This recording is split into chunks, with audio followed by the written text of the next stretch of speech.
Andes Jumal, tee lahti Habakuke raamat, 2. peatükk ja 2. salm. Ta ütleb niimoodi, ja Jehova vastas mulle ning ütles, kirjuta üles nägemus ja tähenda selgesti lauakeste peale, et see, kes seda loeb, võiks joosta. Sest nägemus ootab küll oma aega, aga ta ruttab lõpupoole ega peta mitte.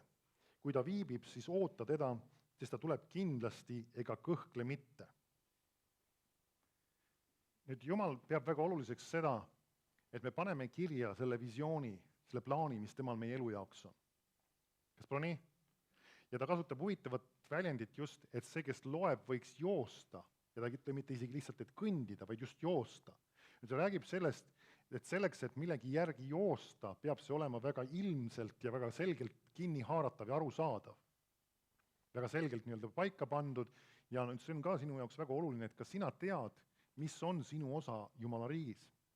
Nüüd see väljend kõlab väga hästi, aga vahetevahel sellega on tulnud kaasa üks niisugune spetsiifiline nagu mõtlemine, kui me ütleme, et ma tean, mis mina Jumala riigis peaksin tegema.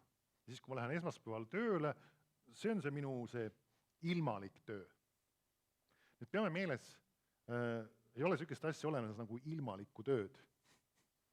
Sa ei lähe Jumala riigist esmaspäeval välja ilmalikule tööle.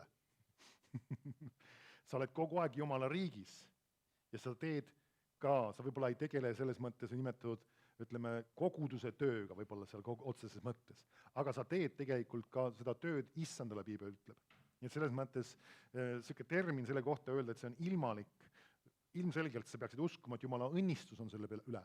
Jumala tarkus on sulle asjad selle juures. Sa oskad seal siis, kui sul inimestega vaja tegeleda, sa oskad erinevaid ülesandeid lahendada, sa saad taevast tarkus ja sa oled tegelikult tegemas seda Jumala riigis. Ja see on tark meeles pidada, sest et vahest mõningad sellised väljendid võivad meie eluga mõjutada, sest et saad aru, sulle saab see, mis sa ütled ja see, mida sina usud. Ja kui sina usud, et sa oled ilmalikku tööd tegemas, siis selle peale ongi ka just ilmalik õnnistus. See tähendab seda, et selle peale ei olegi just õnnistust. See on oluline tegelikult, et me usaldame Jumalat nendes asjades, et me teame, et me ei ole asju üksi tegemas. Et meie kristlus ei ole pühapäeviti, vaid meie kristlus on 7 päeva nädalas ja 24 tundi ööpäevas. Amen. See ei tähenda seda, et sa pead selle kogu aeg niinimetatud koguduse või kiriku tööle pühendama, aga sa elad Jumala riigis. Nii et Jumal on päenud meie jaoks paika teatud asjad ja meil on vaja teada, mis on see roll. Nüüd selles rollis on võib-olla 2 külge. Üks on need asjad, mis me teeme koguduse tööna, ja teised asjad, mis me teeme siis selle tööna, millega me omale sissetulekut teenime. Aga need mõlemad asjad on Jumala jaoks olulised ja vajalikud.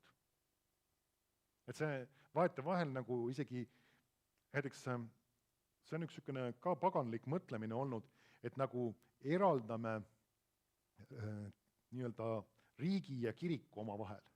Et nad nagu kuidagi ei oleks seotud oma vahel. Tegelikult Jumala mõtteviisis nad on alati seotud.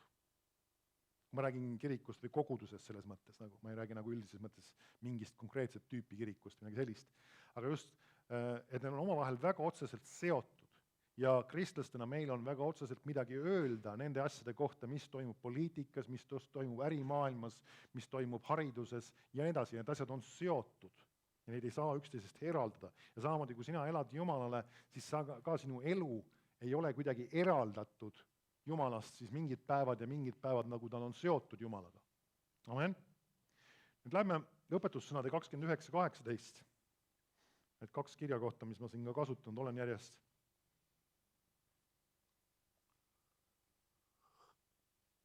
See ütleb, kui nägemus puudub,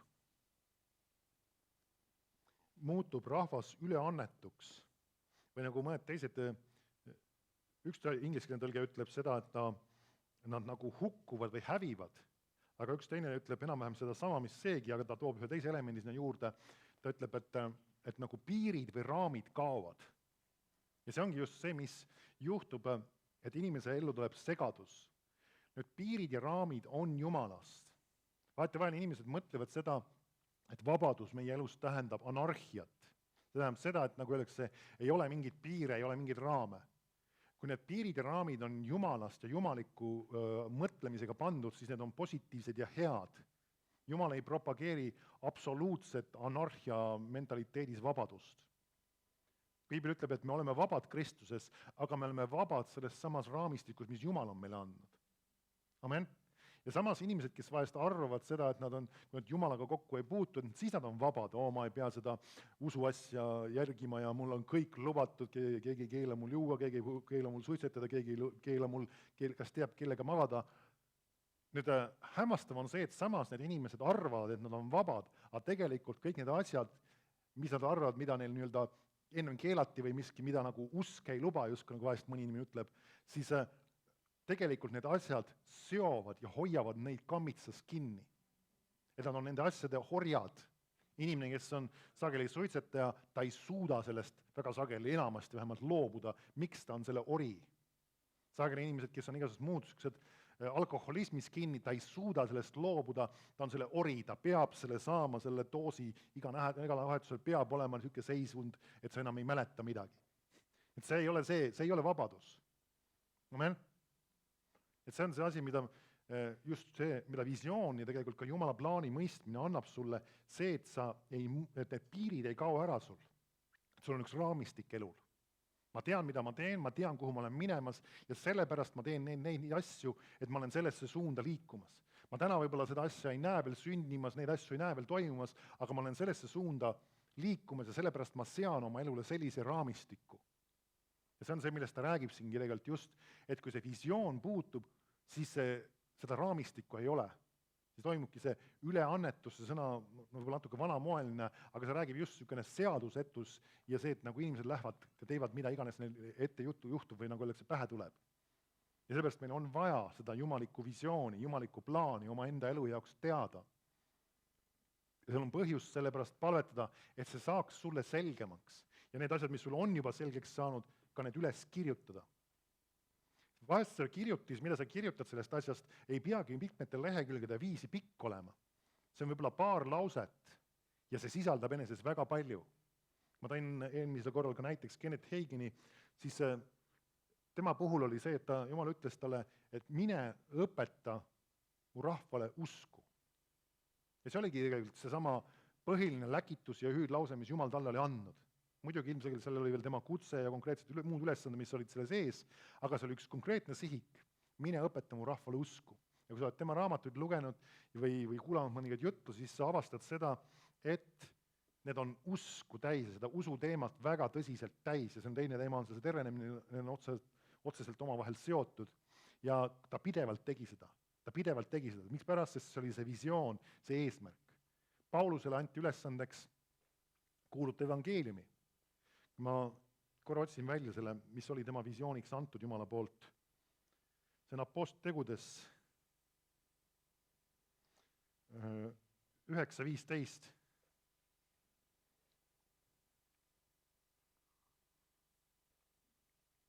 Apostlite 9:15 ütle niimoodi.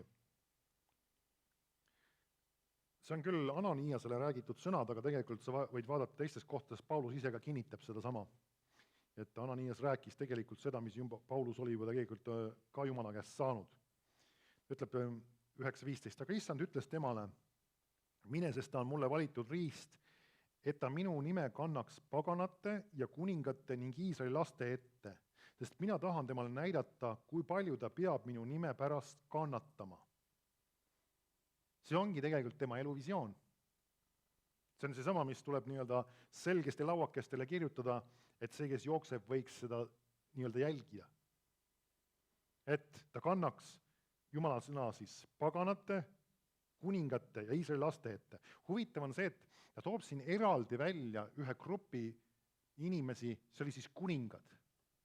Ikka mõningatel inimestel on kutse just jõuda poliitiliselt võib-olla kõrgetel kohtadel olevate inimesteni. See oleks tänase päeval siis arusaamales seda öelda. Et see on kutse lausa inimestel jõuda selliste tüüpi inimesteni. Ja see on see, mis oli tema kutse. Ja me näeme hiljem ka selleks, et jõuda sinna, ta ka kannatas. Ta oli tegelikult vangina veetud ühe nii-öelda valitseja juures teise valitsuse juurde ja kogu aeg jälle kuulutas neile Jumala sõna selle sama käigus. Et Jumal kasutas selle ära. Kas pole nii? Nüüd see kannatamise element, Eelmine kord ma tõin selle välja, ma käin selle igaks juhuks üle, alati kõik inimesed ei ole sellega kursis ja vahest sa puutud sellega kokku. Mõnele inimestele meeldib rääkida kannatustest ja ütlevad, et me peame kannatama. Ja siin ka ütleb, et näe, tema pidi ka kannatama. Ja siis nad hakkavad rääkima sellest, et mul on ka samasugused kannatused nagu Hiobil. Et ma kannatan ka selle haiguse all ja tolle probleemi all ja selle häda ja selle õnnetuse all, et mul on samasugused kannatused nagu Hiobil. Nüüd üks asi, mis tuleb meeles pidada. Tark asi üldse, kui sa Hiobi raamatut loed, kui keegi välja hakkab tooma, siis tegemist on ühe raamatuga, mis on ajalises mõttes, tegelikult ta peaks olema isegi, kas ta on just piiblis kõige esimesena isegi ajalises mõttes kõige eespool, aga üks väga varajasi raamatut tegelikult ajalises mõttes, mis ta on kirjutatud. Ja ta jookseb ka sellesse perioodi, kus vana leping ei olnud veel paika pandud. Nüüd, kui me hakkame sealt võtma omale eeskujusid ja sealt võtma enesele põhilisi õpetuse printsiipe, siis me oleme nagu väga ebatasasel pinnasel, sest me ei mõista seda, mis lepingusse see jääb. See jääb perioodi, kus vana leping ei olnud isegi veel nii-öelda päris kinnitatud ja samas räägimata uuest lepingust. Järelikult meie alustõed ilmselt tuleksid uuest lepingust. Nüüd ma ei ütle seda, et see raamat ei ole meile lugemiseks, see on kindlasti tarkuseks. Teine tark fakt on ka teada, kui sinu elust võetakse välja 9 kuud ja kujutame ette, et need on ühed ebaõnnestumise kuud. Nüüd, kas see oleks see, mis sa tahaksid, et sinust igavesti kogu aeg meeles peetaks ja millest kogu aeg räägitaks ja korrutatakse üle ja igale poole nii-öelda jutlustatakse sellest? Ilmselgelt mitte. Ja see oligi tegelikult Hiobi 9 kuud on see kogu see, kus see suur õnnetus teda tabab ja kus ta hiljem tuleb sellest välja. Ja samas millegipärast inimesed nagu kuidagi ei taha lõpus näha seda, et mida Jumal talle lõpuks andis. Ta andis talle kõiki neid asju mitmekordselt tagasi, mida ta oli kadunud. Ja kogu see teekond sellest õnnetusest kuni sinna ta jõudis teatud arusaamistele, et ta ise ta oli kindlasti mõningaid asju teinud ja ei olnud mõistnud ja oli vigu teinud ja tulnud sellest asjast lõpuks välja. Et kui sa tahad rääkida Hiobi kannatustest, siis ma arvan, et oleks mõttekas rääkida hoopis tema võitusest või tema võidust vähemalt sellest, mis ta aru sai ja mis Jumal talle andis. Ja kui sina tahad olla väidetavalt, kui keegi tahaks ollagi seesama, kes kannatab nagu Hiob, siis pane ennast valmis, 9 kuud saab läbi ja oled võidumees, kiitus Jumala. Amen. Aga seda nad millegipärast ei taha uskuda, nad tahavad igavesti kogu elu neid kannatusi kannatada. Ja Jumal ei ole kutsunud meid kannatama haiguste, vaesuse, rõhumise, segaduse, depressiooni või mingi sarnaste tüüpi asjade all. Amen. Sest Jeesus on need asjad meie eest kandnud. Aga need kannatused, millest siin Paulus räägib ja millest ka uus leping räägib, mida me peame kannatama, on tagakius. See, et võib-olla sind halvustatakse. Võib-olla isegi ka teatud, nagu me näeme, Paulus oli vangis usu pärast, mitte et ta varastas või tegi mingeid muid sigadusi. Oma usu pärast ta oli vangistatud. Et sellist tüüpi asjad võivad meie elus ette tulla, me ei saa seda välistada. Amen, neid ei saa päris ära paluda. See, et kui keegi ütleb sulle midagi räiget või nilbet või mõnitab sind või halvustab sind sellepärast, et sa usud või sellest, et sa räägid Jeesusest või sellest, et sa elad teatud printsiipide järgi, see on normaalne elu osa. See on nagu öeldakse, ärka üles, sa oled kristlaseks saanud. Amen. Kui nüüd seda ei ole pidevalt sinu elus toimunud, sind taga kiusatakse või sind halvustatakse, siis arvatavasti on võib-olla selles, et sa ei ole piisavalt aktiivset kristlikku elu elamas. Sest me saame aru, sest enamus sellest tagakiusust, uurides ka Uut Testamenti ja ka Pauluse puhul, ta ütleb seda ka, et talle on liha sisse antud vai, saatan teda rusilakaga lööma. Ja kui sa loed seda kirja kohta ja saad aru, millest jutt on, ta räägib tagakiusust, mis teda tabas just selle samade ilmutuste ja Jumala tundmise ja Jumala plaani täitmise pärast. Mida rohkem sa teed Jumala tahet, mida sügavamale sa lähed Jumala sõnasse, sellega võib kaasneda ka teatud tagakius. Ja see on nii-öelda vastuseisud. Aga samas Paulus ei pane ennast positsiooni, et ma hakkan nüüd kartma ja hädaldama. Ta ütleb, et taga vägi saab nii-öelda nõtrusest täie võimuses. Samas kirjakohas on see sees. See tähendab seda, et kui asjad on, nagu öeldakse, surved on suured ja sind hakatakse taga kiusama või sul on vastuseis või sa oled nii-öelda kannatamas selles mõttes, nagu ta siin kirjeldab, siis selles kohas on Jumala arm vastavalt veelgi suurem. Et sa ei pane ennast valmis kannatamiseks, nagu öeldakse sükses mõttes, et sa pead nüüd lihtsalt selle välja kannatama ja kuidagi hakkama saama ja ahastama ja depressioonis olema ja ootama, millal sa ükskord lõpuks taevasse saad. Ei, sa oled kannatamas teades seda, et sinu üle on Jumala arm veelgi suuremal määral. Või kui keegi räägib sinust halvastad, siis see ei ole see koht, kus sa hakkad teda vastu sõimama, teda halmustama, teda mõnitama, vaid see on see koht, kus sa õnnistad teda, see, kus sa teed midagi head talle. Amen. Ja see on see tarkus, mida meil tuleb õppida. Nüüd, ma tahan täna natukene ühte teise suunda ka sellega minna. Ja lähme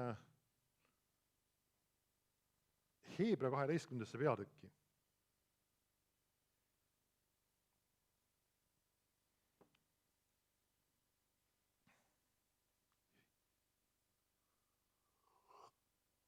Heebralaste 12. peatükki 1. salm.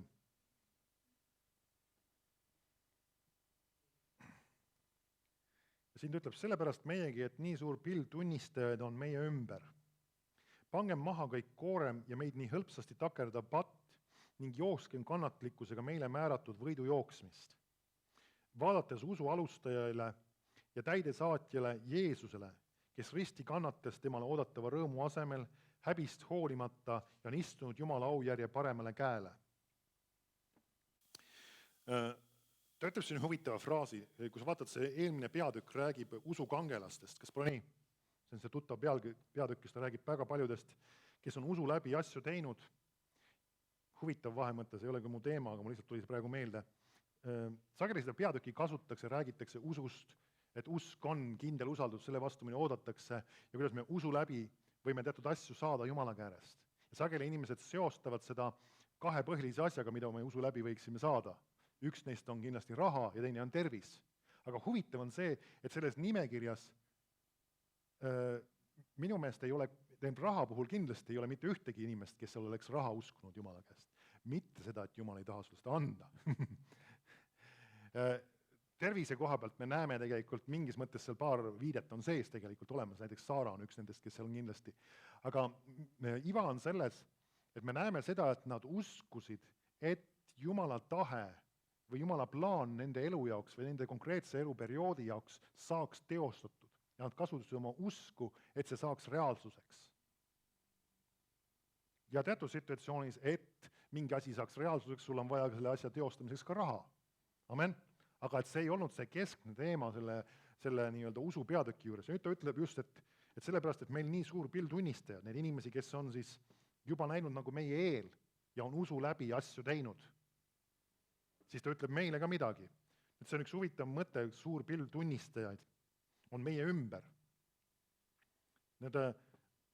Selle kohta meil ei ole praegu piiblis rohkem kirjakohti, aga ma usun, et see on mingil määral usaldusväärne, me ei tee sellest väga sügavalt, väga põhjapanevat õpetust, aga siiski, et tundub, et inimesed, kes on tänasel päeval taevasse läinud juba, nad mingil kombel, Jumal annab neile ka infot või teadmist, mis siin maa peal edasi on toimumas.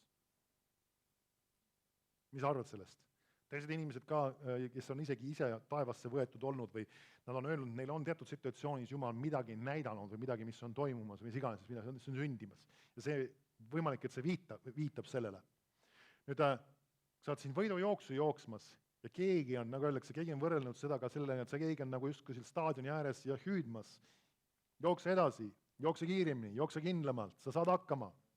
Amen. Umbes nii see tegelikult on kõlamas, kui see hääl ei pea sulle kostma just, aga sa tead, et need inimesed on oma võidujooksu jooksnud, oma asjad teinud ja täna nad on seal taevas. Ja kiitus Jumalale, meil on midagi siin maa peal veel teha. Meil on üks joosta. Amen. Ja nüüd ta ütleb siin, pange maha kõik koorem. Kõik koorem. Nüüd koorem oma olemuselt, see väljend piiblis, üks asi, mis ta kindlasti võiks olla, on mure. Sageli me kasutame murekoorem või sellist väljendit.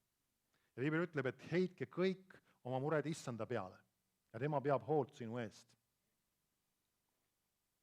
Teine asi, see koorem, ilmselgelt seda me võime vaadata kohe teise külje pealt, see on ka vahest mõningad asjad või tegevused või ka meie tähelepanu, mille me suuname kuhugi, mis nii-öelda kurnab meid või mis vaevab meid ja mis ei ole tegelikult vajalik. Võib olla mingi harjumus, mingisugune meelelahutus, mingisugune tegevus, mis, nagu öeldakse, hakkab sind koormama. See ei tähenda seda, et meie elus ei või olla meelelahutust, meil ei või olla mingisuguseid tegevusi, aga meil võivad olla mõningad asjad, mis hakkavad meil liiga palju koormama, hakkavad meie aega liiga palju võtma. Nüüd see on niisugune asi, mida me peame ise ära igaüks tundma. See on, nagu öeldakse, iga inimene peab selle isiklikult Jumala käest teadma mingil hetkel, kui mingi asi on läinud, nagu öeldakse, me nimetame seda kahest üle piiri, võtab liiga palju sinu aega, võtab liiga palju sinu energiat, võtab liiga palju sinu tähelepanu. Et see võidujooks on takistatud sellest.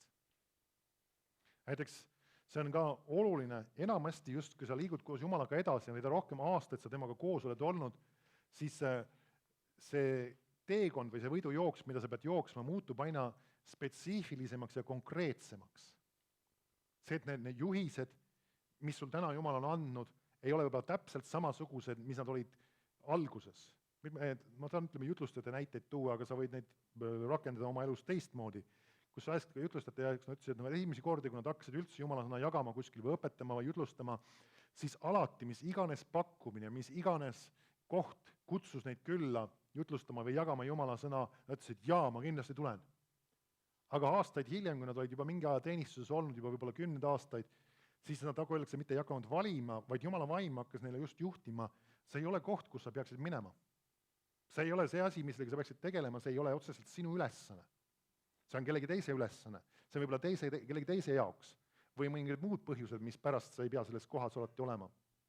Kristlikus maailmas on väga palju erinevaid niinimetatud tegevusi, mitte ainult heategevus, aga üldse erinevaid organisatsioone, erinevaid üritusi, erinevaid asju on terve hulk olemas. Suvi tuleb kindlasti, ma arvan, et nende asjade kontsentratsioon suureneb. Ja see ei ole vale nendest asjadest vahest osa võtta, aga me peame teadma, mis on meie osa. Eriti kui tegemist just pikema ajalise mingisuguse lubaduse või pühendumise või mingisuguse tegevuse, kus sa oled tegutsemas.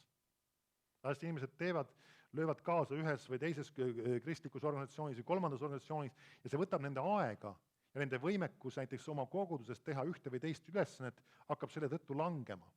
Siis me peame teadma, mis on meie kutse. Amen. Mitte see, et kõik üritused või asjad on alati valed, vaid me peame teadma, mis on meie kutse. Mis on see võidujooks, mida meie peame jooksma. Ma olen seda näidet kasutanud, aga ma ise mul on ennast see mõtlema alati pannud, ajal, kui ma olen nendel Tallinna pastorite kokkusaamistel käinud ja see on meil olnud hommikul kella 9–11 erinevates kogudustes ja siis, kui seal on see käimas see asi ja siis pidevalt sa võid näha seda. Inimestel tulevad telefonikõned või pastoritel tulevad telefonikõned, nad võtavad need vastu sellel ajal ja siis sa võid näha, kell hakkab kuskil, 10:30 mingi taolist saama või rohkem juba vaikselt hakkavad hiilima välja. Selle läheb kõne, sinna tuleb minna, sinna tuleb minna, sinna tuleb minna. Ja lõpuks, kui see kell on 11, siis seal mõned üksikud pastorid veel on seal koos ja siis on, nagu öeldakse, see asi lõpeb. Kõigil on kuhugi vaja minna olnud, sinna, tänna, 3., 4. kohta. Ja mina mõtlen, et huvita, kas ma olen imelik või mulle kuhugi minna vaja. Mul on vaja pärast veel poest läbi käia ja siis minna koju ja et no kas ma olen imelik ja miks mul kuhugi minna ei ole, miks mu telefon kogu aeg ei helise selle ajal, kui mul see üritus on käimas. Mul on panen muidugi tavaliselt vaikse peale, see on ka üks sükene, tegelikult see on üks viisakuse näitaja. Me peame selle peale mõtlema selles mõttes. Ma saan aru, vahetevahel inimestel ununeb või midagi taolist. Kui sa oled kaasaegsete telefonidega, ma võin sulle teha väikse koolituse, sul on võimalik oma terveks aastaks ära programmeerida see, et see ristapuu ei saa sul pläriseda ühelgi pühapäeval kella 4 kella 7. Ühe paari näpuliigutusega paned ühe vidina sinna peale ja ta on tehtud see asi. Ei enam ei unune, ta juba teab ise, nüüd on vaikus ja igal pühapäeval on ta vait. Nii, aga okei, see on väike vaheteema, aga see on lihtsalt sükene ka oluline asi, lähme tagasi, et kas meil on vaja kõiki asju teha? Me peame teadma. Ma ei ütle seda, et kõik need inimesed teevad valesid asju, nad jooksevad liiga palju, see on nende isiklik asi, Jumala nende vahel.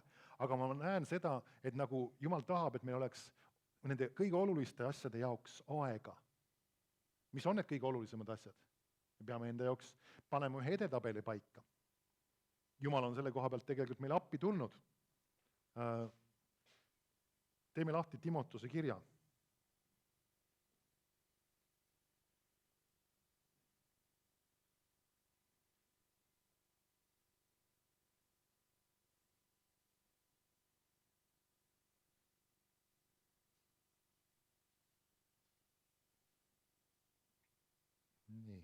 kus sa oled? Ahah, 1. Timoteuse 3:1.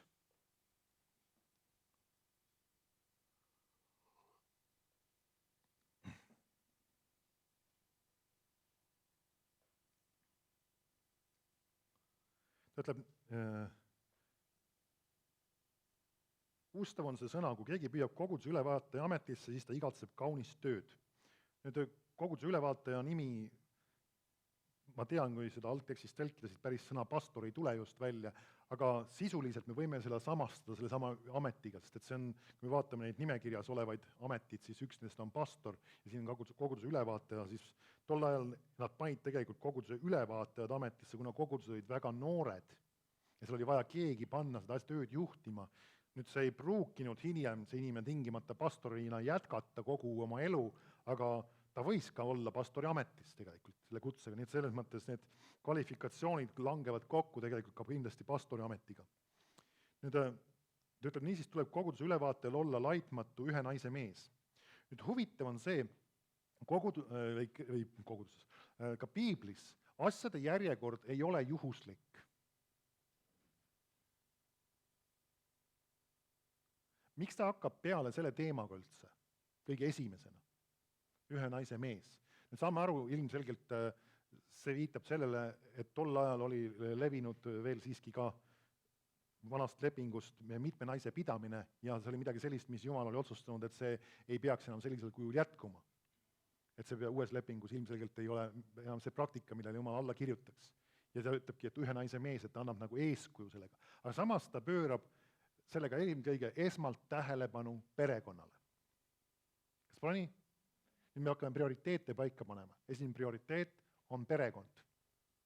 Ilmselgelt saame aru, sellest eespool on sinu isiklik suhe Jumalaga. See on klassikaline meil teada seda. See on isiklik suhe Jumalaga. Aga teisena on prioriteet on perekond. Kui sa oled abielus, sinu abikaasa ja sealt edasi ka sinu lapsed.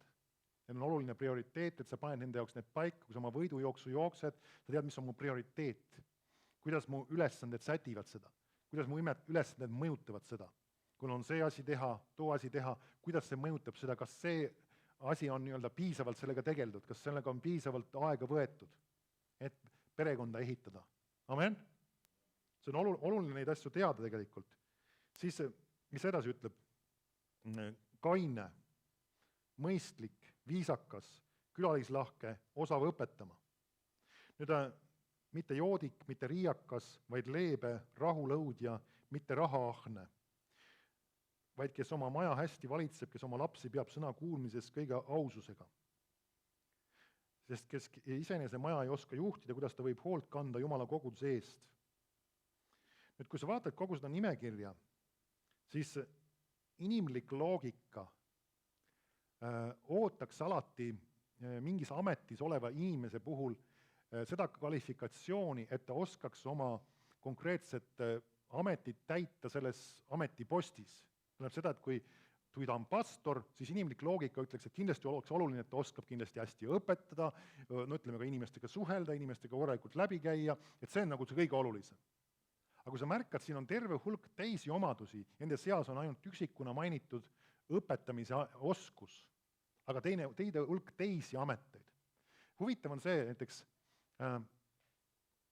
pastori amet on tegelikult üldse üks huvitav amet. See on ainus amet, kust lastakse lahti pärast seda, kui sa oma abielu ära rikud.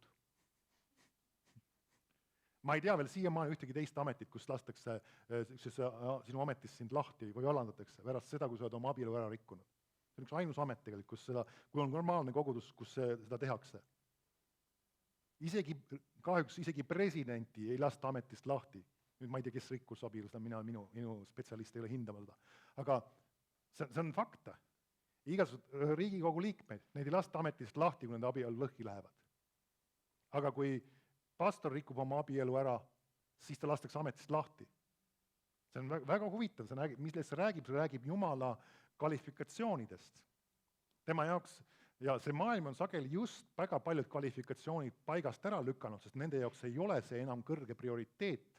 Nende jaoks on palju kõrgem prioriteet see, et ta oskab oma poliitilist karjääri teha, oskab oma poliitilist õiget juttu rääkida, oskab oma poliitilisi otsuseid teha, oskab olla õige juht ja ilusti kõneleda oma ametis. Aga see, mis toimub tema perekonnas või tema kodus, see nagu öeldakse, huvitab küll kollast ajakirjandust, ma ei räägi praegu meie presidendist, ma räägin laiemas mõttes, eks ju. See huvitab enamasti kollast ajakirjandust, kuivõrd rohkem seda, kellele nii-öelda alluvuses ta tööd on tegemas. Aga see on naljakas tegelikult. Miks pärast see mõjutab ka seda, et ka ühiskonna jaoks sageli ei ole need olulised ega prioriteetsed asjad. Kui sa näiteks vaatad isegi meie koolisüsteemi, kui sageli, kui ütleme, lapsed lõpetavad siis selle 12 klassi või iganes, ütleme 12 näiteks, siis 2 teemat, mis enamasti, kuigi võib olla mingis kontekstis natuke käsitletakse, aga siis on tegelikult ikkagi paras korralagedus ja segadus on nendel lastel. Üks nendest on kindlasti abielu ja suhted ja teine on rahaasjad, millest nad tegelikult seal koolis väga palju ei õpi. Ma ei saa öelda, et üldse ei õpi, kindlasti seal mingites kontekstis räägitakse lastele, kuidas preservatiivi kasutada, see on kindlasti väga oluline ja vajalik, ma usun, jutumärkides. Nüüd tõsimeeli sükseid asju, see ongi sageli, mis mõnele inimesele nagu perekonnaõpetusest nii-öelda meelde võib jääda, aga see ei ole nüüd see kõige olulisem asi, ma arvan ilmselgelt, neil oleks vaja midagi palju enamat ja see on siis see, kui nad lähevad selle pagasiga, seda on natuke liialdan muidugi, ma ei saa öelda, et üldse perekonnaõpetust ei jaga, aga kui sa vaatad seda üldist plaani ja seda vilja, mis sageli esile tuleb nende laste eludes ka pikemas perspektiivis, siis see näitab seda, et tegelikult need alad on neil tegelikult väga halvasti õpetud ja sageli nad oskavad võib-olla minna oma töökohta või ametisse ja seal päris normaalselt hakkama saada, aga oma abielus või oma suhetes nad ei saa hakkama. See ilmselgelt räägib sellest, et kuskil on mingi puudujääk olnud. Et ma arvan, et oleks neil vaja ilmselgelt korralikku perekonnaõpetust ka mitmeid aastaid, samamoodi nagu neil on loodusõpetust ja matemaatikat ja füüsikat, sest et need on asjad, paljud nendest ainetest nad tegelikult unustavad oma elu jooksul ära ja neid ei ole tegelikult üldse peaaegu neil vaja. Ma ei ütle, et peab kõik nad maha kandma, aga tegelikult see oleks midagi sellist, mida neil vaja oleks ja mida neil ei ole vaja ära unustada. Nii et selles mõttes siin on üks tasakaalust ära ja tegelikult see on ühiskonnas. Samamoodi on teine teema on ka rahaasjades, ütleme äriasjades küll, kuidas raha saada, kuidas raha praktiliselt kasutada, kuidas targalt kasutada, see ei ole sageli see teema, mis hariduse nad seal kaasa saavad. Nii et saame aru, meie ühiskond on viljakas nendes asjades. Nüüd see tahab ka meile peale pressida, et ka meie ei peaks neid prioriteete olulisteks ja tähtsateks, mida Jumal peame, vaid me mõtleksime sarnaselt, nagu see maailm mõtleb. Aga Jumala sõna paneb teistmoodi selle asja paika. Amen. Nüüd, kui sa vaatad siin, siis veel, ma loen uuesti veel need Kaine. Nüüd see Kaine ilmselgelt räägiks ka kindlasti alkoholi mõttes, aga see ei ole tegelikult see, vaid see on ka selline nagu tasakaalukas, selles mõttes just Kaine eelkõige. Nüüd mõistlik, viisakas, külalislahke, osav õpetama, mitte joodik, see on siis see, kes nii-öelda alkoholi tarbimisel läheb üle piiride. Amen? See on see, mis sa näed siin selles kohas. See on see viis, kuidas tegelikult piibel seda asja üldse õpetab. Tegelikult ma olen ühe asja üle mõelnud, aga ma ei tea, kui palju ma seda hakkan tulevikus tegema. Piiblis, kui me räägime alkoholi tarbimisest, siis me peame austama ja usaldama piibelikke standardeid, mitte inimlikke ja religioosseid standardeid. Amen? Ja selleks on tark, nagu öeldakse, enda jaoks need asjad läbi käies, et oleme ausad, kahjuks on kristlus läinud väga paljude erinevate teemadega üle parda. Kõik täna käiskasvanud inimesed, ma võin selliseid teemasid ka puudutada, teisi teemasid mõtlen just ka. Seks on näiteks üks teema olnud, millega on kristlus läinud üle parda. Ka kristluse ajaloos. Kust on tulnud välja need mungad ja nunnad? See on äärmuslik arusaam seksuaalsuhtest või üldse kogu sellest asjast. Et nagu Jumal justkui eeldaks, et inimesel ei tohiks olla abielus, et siis ta saab tõsiselt pühendada ja justkui nagu seks oleks midagi halba ja midagi sobimatut ja midagi nii-öelda ebanormaalset. Ja siis nagu öeldakse, tehakse sellest üks halb pilt ja siis nagu öeldakse, on pidanud kristluses tulema erinevaid jutlustaja ja Jumala sõna õpetajad esile, kes tahavad tuua sellesse asjasse tasakaalu, et Jumal on pannud selle paika teatud kohas, et see on perekonna sisse mehe ja naise vahel, kellel on omavahel abieluleping. Samamoodi on ka alkoholiga, kellega on mindud üle parda totaalselt. On tulnud igasugused karsklusliikumised, siis ütlevad seda, et sa ei tohi mitte tilkagi suhu panna, et see on nagu see, nii nagu seda piibel õpetab, aga see ei ole tegelikult korrektne, see on äärmuslik. Jeesus jõi veini. Ehmatan võib-olla mõne inimese ära siin selle peale. Ma tean, enamus on kursis sellega. Aga ta ei joonud ennast mitte kunagi purju. Sest sellepärast ta siin ütlebki, ta ei tohi joodik olla. See on seesama, see maailm ei suuda, ma ise mäletan, kui ma sain kokku oma enda klassikaaslastega, ja see maailm, nende jaoks ei ole olemas piiri alkoholi tarbimist, nad ei suuda seda teha. Miks pärast, sest nad on talitsematud ja ma ei öelda kõik 100%, aga väga suures protsendis siiski. Kujuta ette, ma olen ise üle 40 vana juba, 40-aastased inimesed tulevad kokku, võiks olla nagu öeldakse mõistus peas.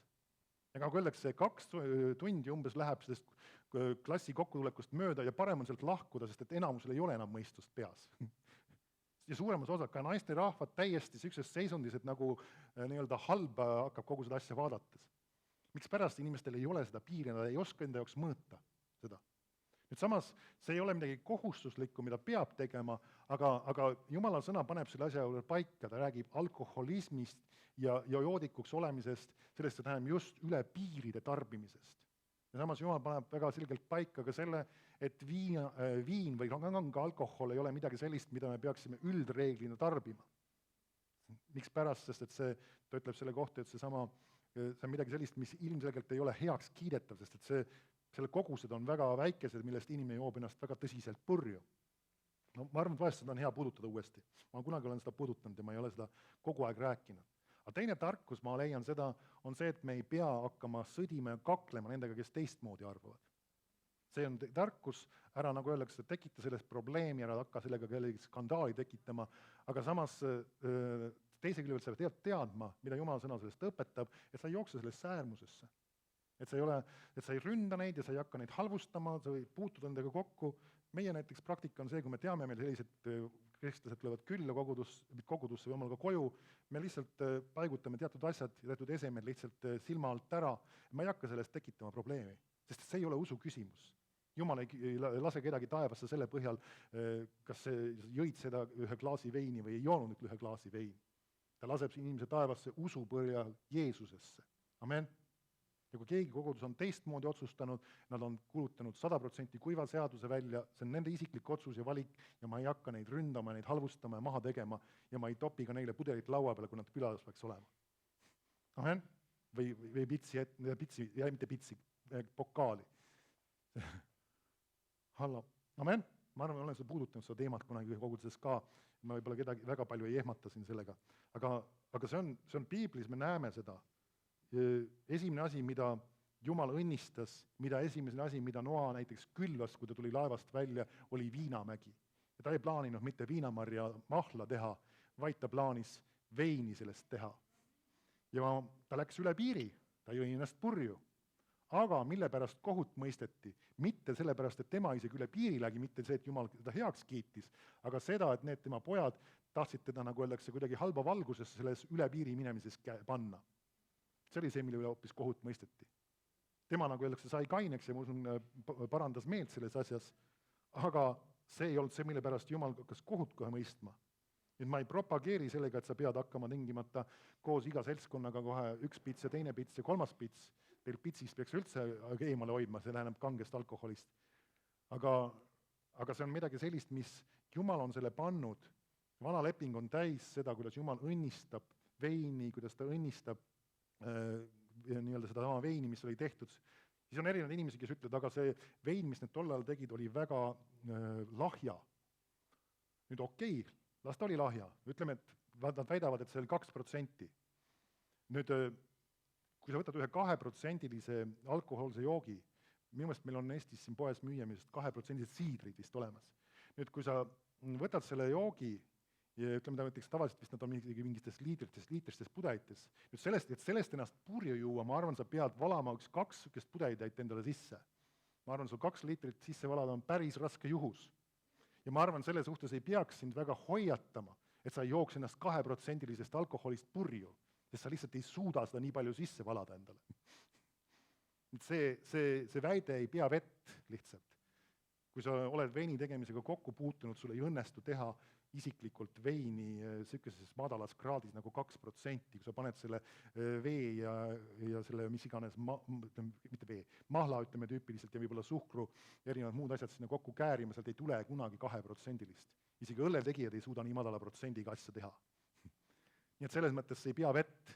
Ta võis olla madalama protsendiga 10 ringis, võib-olla natuke vähem, aga mitte eriti palju.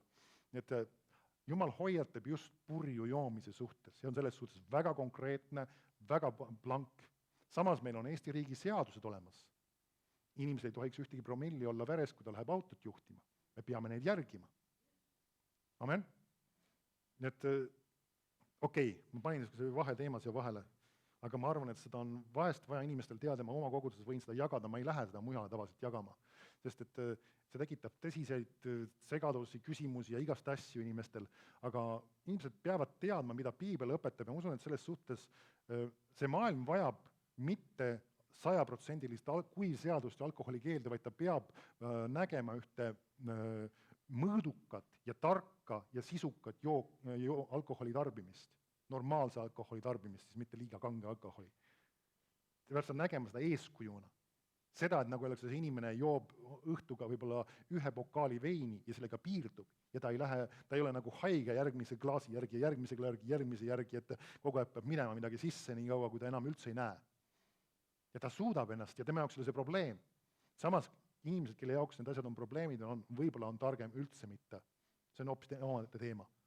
Aga see on näha, kui piibel ütleb, peame tegema Jeesuse tegusid. Ja kui Jeesus võttis klaasi ja jõi veini, siis mina võin ka seda teha, ammustagu religioosne inimene sellest läbi või mitte. Nüüd ma ei ütle, et sa pead seda tegema, see ei ole kohustuslik, aga see on see, et astuda vahest sellisele religioossele mõtlemisele pähe, sellepärast seda tuleb vahest öelda. Amen.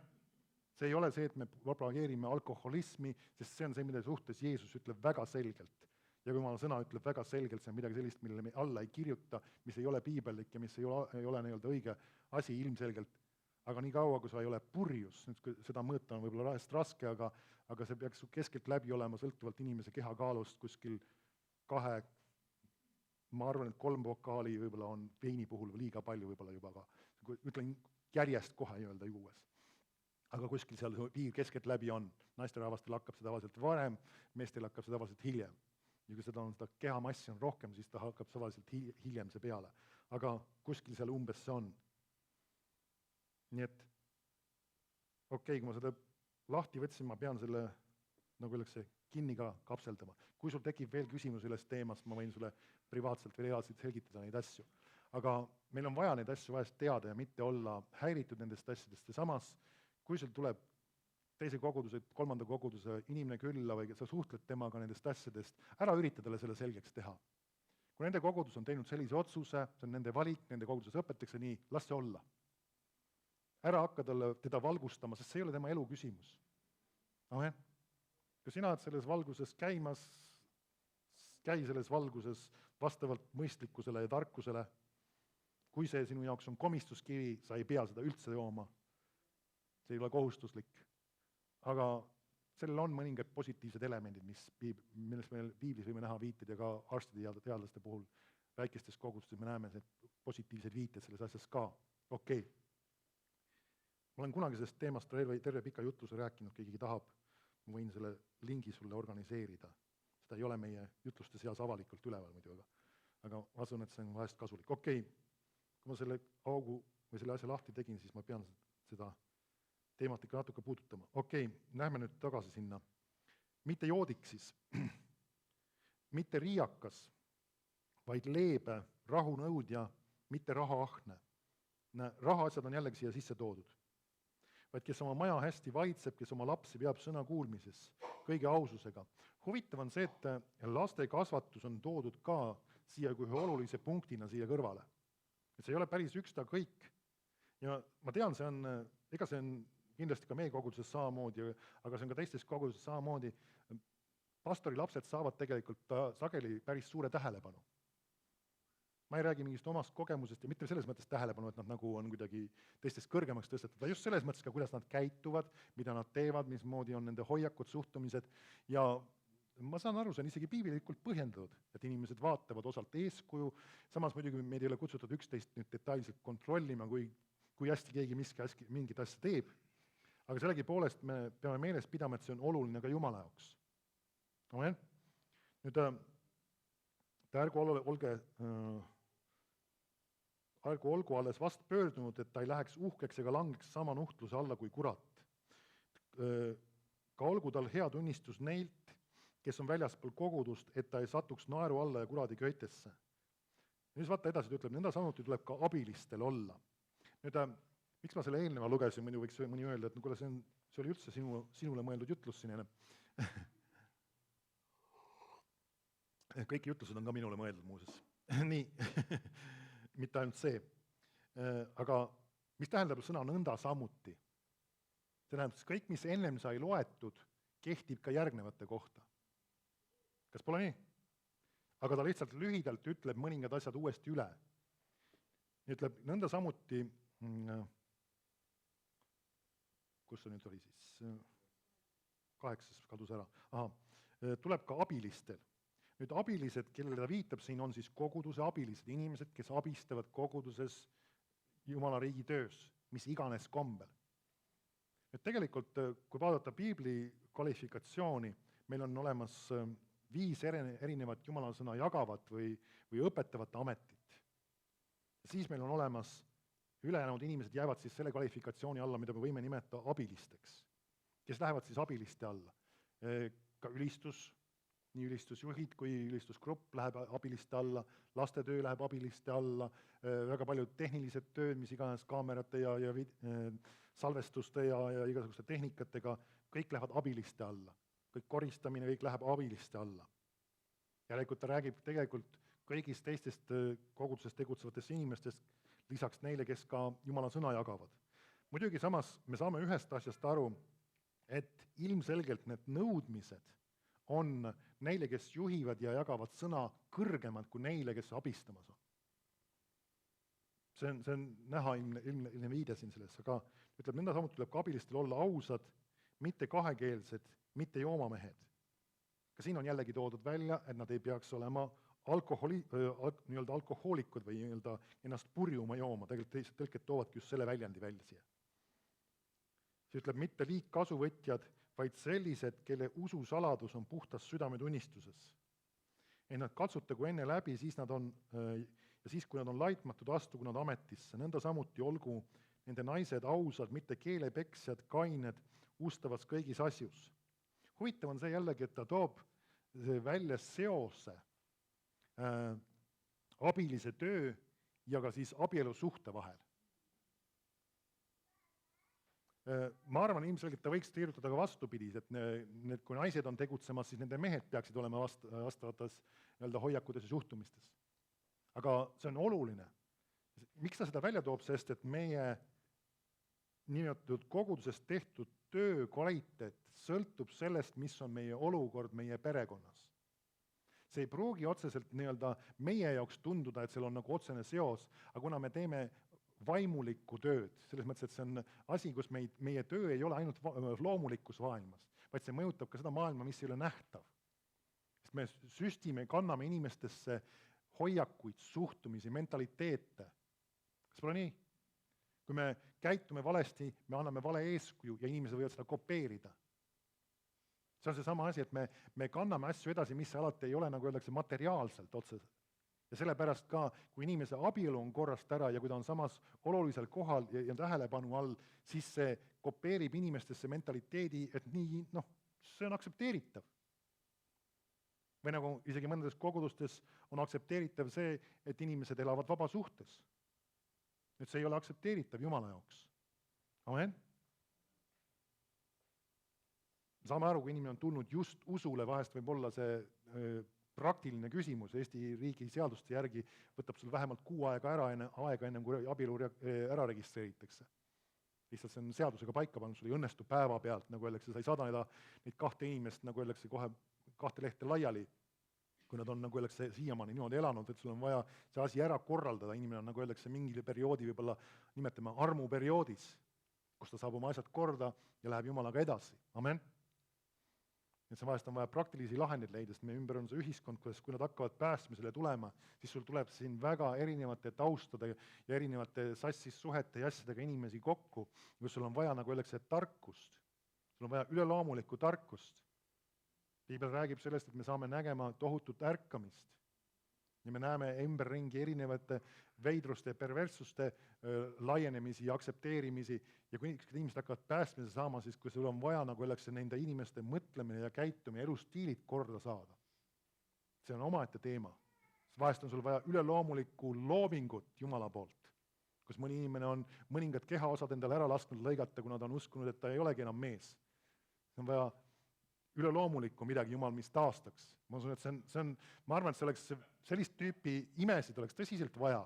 Me võib-olla saame aru, see on võib-olla niisugune privaatne teema mõne jaoks, aga samas see on reaalsus tegelikult, see on see, millega me oma ühiskonnas oleme kokku puutumas. Amen?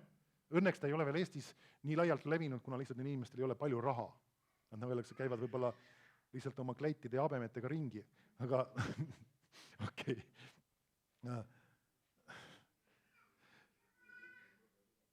Et see võib ajada meid muiglama, aga see on see ühiskond, milles me kahjuks elame tänasel päeval.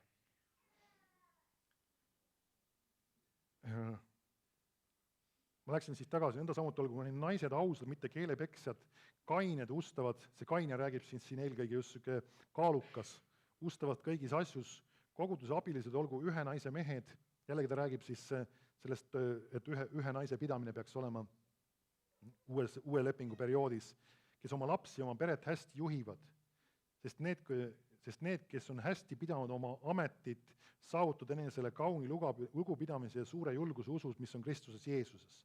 Nüüd ma rääkisin just nendest samast prioriteetidest, sealt ma jõudsin sinna kirja kohta, mille järgi me peaksime oma võidujooksu sättima. Et nagu öeldakse, mis on meie jaoks oluline prioriteet ja selle järgi me sätime ka, milliseid nii-öelda koormaid või asju me võtame enda kanda. Millised on need asjad, mis Jumal tahab, et me teeksime ja millised on need asjad, mida Jumal ei taha, mis me teeksime. Kui need asjad, mis Jumal peab prioriteetseteks ja olulisteks, kui need hakkavad kahjustatud saama, siis järelikult mõningaid teisi asju on vaja kõrvale jätta, eemale lükatada, oma koguselt vähendada, oma mahult vähendada, mis iganes need asjad on. Sa pead Jumala käest kinni püüdma ja küsima ausalt, Jumal, mis on need minu elus need koormad, mis ma peaksin kõrvatama? Võib-olla mõne jaoks on murekoorem, mõne jaoks võib-olla on lihtsalt mingisugune tegevus, harjumus või hobi, mis on koormaks muutunud, mis on liiga palju, mis on liiga mahukas, mitte liiga palju tähelepanu, liiga palju aega nõudev. Võib-olla sa peaksid seda kas vähendama või üldse ära jätma. Amen? Sest meil on vaja seda võidujooksu joosta. Ma annan sulle ühe võrdpildi kaasa, ma ei tea, kas sina oled seda kunagi näinud, aga minu arust kasutatakse siiamaani sarnasel viisil, aga need aparaadid natuke teistsugused. Ma mäletan, kui ma ise koolist käisin, siis meil seal, kes tegid kergejõustiku trenni tegid, eriti need, kes tegid just niisugust lühikese maajooksu, ütleme 100 meetri jooksu, siis nad tegid treeningut niimoodi, et nad panid endale ümber kere niisuguse rihma ja sinna pandi pika trossiga taha, tavaliselt nad kasutasid auto vana rehvi. Ja siis, kui nad tegid seda jooksu ja see start oli, see 100 meetri start, siis nad jooksid ja sama rehv jooksis neil taga. Ja see oli selle jaoks, et neid treenida, et nad jõuaksid kiiremini ja joosta, et pärast, kui need rehv tagant ära võetakse, et siis nad palju kiiremini panevad. Ja tegelikult see on seesama asi tegelikult, kui inimene käib nende koormatega oma elus, mis ei ole tegelikult Jumala poolt plandud talle, siis tema võidujooks on takistatud just sellega, et ta kiirus on palju väiksem ja tal on palju raskem edasi liikuda. Ja samas ta jõuab palju aeglasemalt kohtadesse, kus ta peaks juba täna olema. Ja mõningad inimesed ei jõua nendesse punktidesse, mis nad peaksid olema, sellepärast, et nende elus on koormad, mis on neid pidurdanud. Et kiitus Jumalale, Jumal on armuline ja ta võib kiirendada teatud asju. Meil on piiblis viiteid ka eriti lõpuaegadega seoses, kus võib toimuda kiirendus, kus asjad, mis on nagu pidurdunud erinevatel põhjustel, kus inimese elus on olnud koormad ja sa märkad siin teine sõna on ka patud, mis on teda pidurdanud, mis on tema kiirust peatanud ja ta ei ole jõudnud sellesse kohta. Või siin ta kasutab seda sõna Efesuse kirjas, ma viitan sellele praegu tagasi tegelikult. Et meil nii hõlpsasti takerdav patt. Seesama takerdama, see on niisugune huvitav sõna. See on umbes midagi sellist, kui sul on nagu mingisugused nöörid, mis on ümber su jalgade, sinka-vonka sind kuidagi takistamas ja üritad joosta, siis nad jäävad sulle jalgu kinni. See on umbes nagu läbi kõrge muru jooksmine, kus sa ei saa kuidagi sealt oma jalgu tõsta, sa pead nagu neid kõrgele tõstma, et sealt kuidagi läbi saada. See on sama pilt just. See, et kui see patt on takerdamas ja need koormad on ka sind pidurdamas, et meil tuleb need asjad kõrvale heita ja küsida ausalt. Enamasti patuga on see, et kui inimese elus on see püsivalt, ta teab seda ja seda ei ole vaja. Näiteks sükest asja me ei peaks uues lepingus telegema, Jumal, anna mulle andeks minu salajased ja teadmatud patud. Piibel ei õpeta meid uues lepingus sellisel viisil palvetama.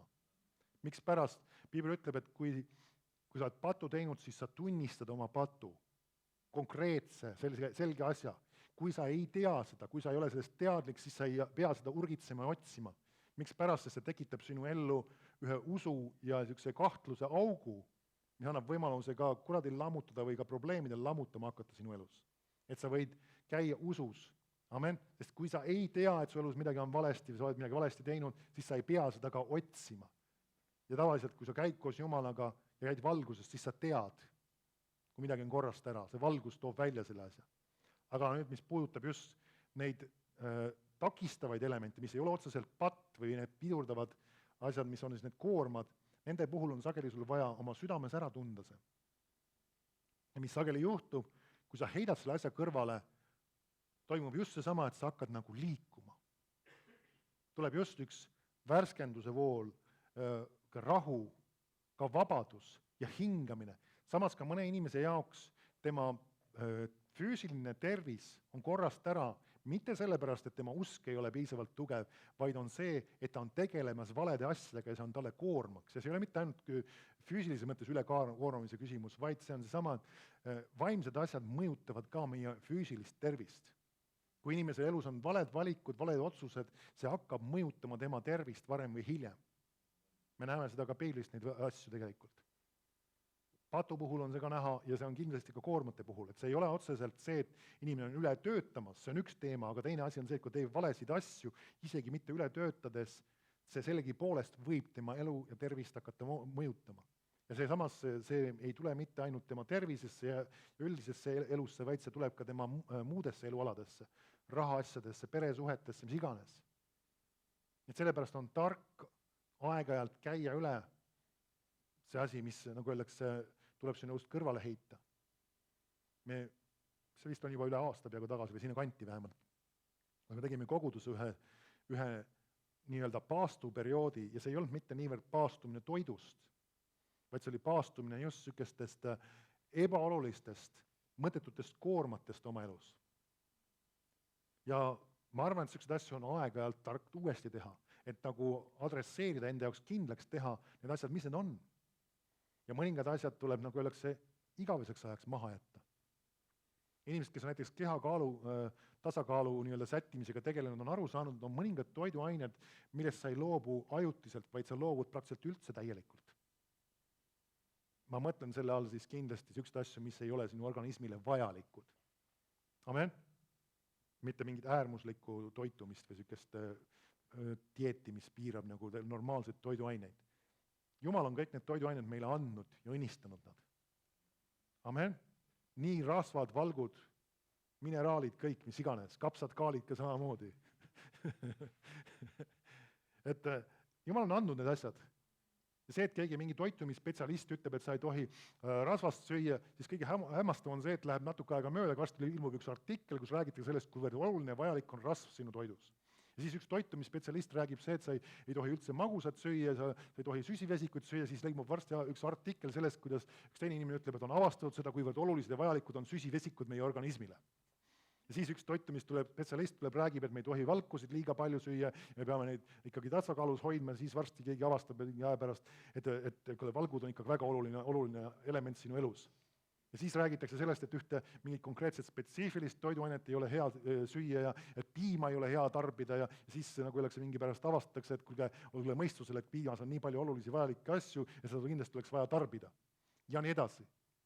Ma arvan, et see on tark, et teha neid asju usus ja tarbida kõiki asju usus, mis on sinu ümber, ilmselgelt mitte ühegi asjaga liialdades üle ääre minnes. Piibel räägib ja hoiatab mitte milles juhtes, mitte sellest, et sa ei tohi seda või teist või kolmandat toiduainet süüa, vaid ta hoiatab liigsöömise suhtes. See ongi kogu nii-öelda teema selle asja juures.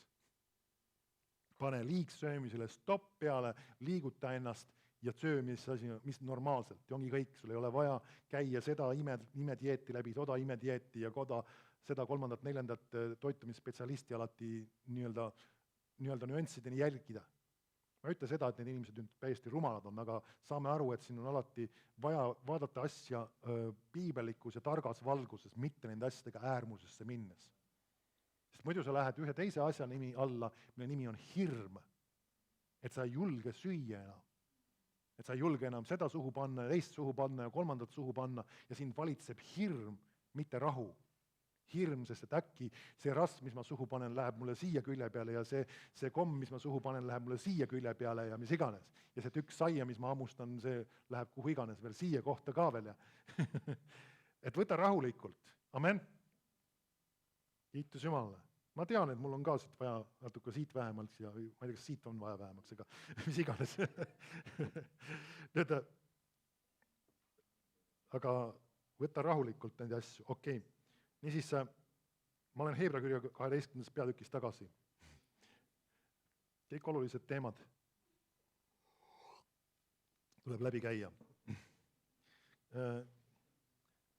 12.1 olen ikka veel. Ma rääkisin siis sellest koormast ja takerdavast patust ja nüüd ta ütleb, et ning jookske kannatlikkusega meile määratud võidu jooksmist. Nüüd huvitav on see, et ta toob niisuguse väljendi nagu kannatlikkus sinna sisse. Nüüd kannatlikkus on midagi sellist, kus asjad, mida me sooviksime või mis meie tahaksime või kuidas meile meeldiks, ei juhtu kohe kiiresti ja kähku. Kannatlikkus on midagi sellist, et sa oled valmis ootama ja selles sõnas on eesti keeles ka üks teine element, see on ka kannatamine. Õiges valguses muidugi.